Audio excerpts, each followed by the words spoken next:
Isa muling malakas na pagsabog ang naganap dito sa lungsod ng Dagupan City. Ngayon naman dito sa Sitio Bukig, Bacayao Norte.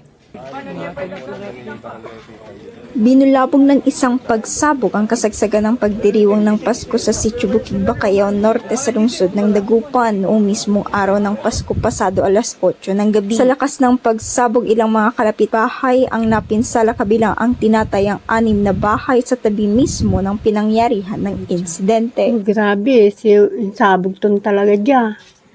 Plus pati apoy. Yumanig yung bahay. Tangan dito kami sa loob. Ayon pa sa mga residente, isang malaking tulong na sa kasagsagan ng pagseselebra ng Kapaskuhan ay nagtipon-tipon ang mga tao na bahagyang malayo sa lugar kung saan kahit papano ay naibsan ng mas malaking trahedya. Kinumpirma ng mga otoridad na 2 ang nasawi kabilang ang isang batang babae at ang lalaki habang 13 katao naman ang sugatan base sa naging ulat ng Bureau of Fire Protection. Ayon naman kay DCPO Chief Police Colonel Orly Pagaduan, sa isang pahayag lumabas sa paunang investigasyon na wala umanong kaukulang permit ang paggawaan ng paputok. Tuloy pa ang investigasyon ng pulisya upang matukoy ang mga kaubuang pinsala, ang responsable sa pagsabog at kung may iba pang paglabag sa batas na naganap. Samantala, pansamantalang isinara ang lugar ng insidente dahil sa patuloy na clearing operations at banta ng posibleng karagdagang panganib. Muli namang nagpaalala ang Bureau of Fire Protection Dagupan sa publiko na iwasan ang paggamit ng mga ipinagbabawal na paputok at tiyaking legal at rehistrado ang anumang negosyong may kinalaman sa paputok at unahin ang kaligtasan upang maiwasan mga katulad na trahedya.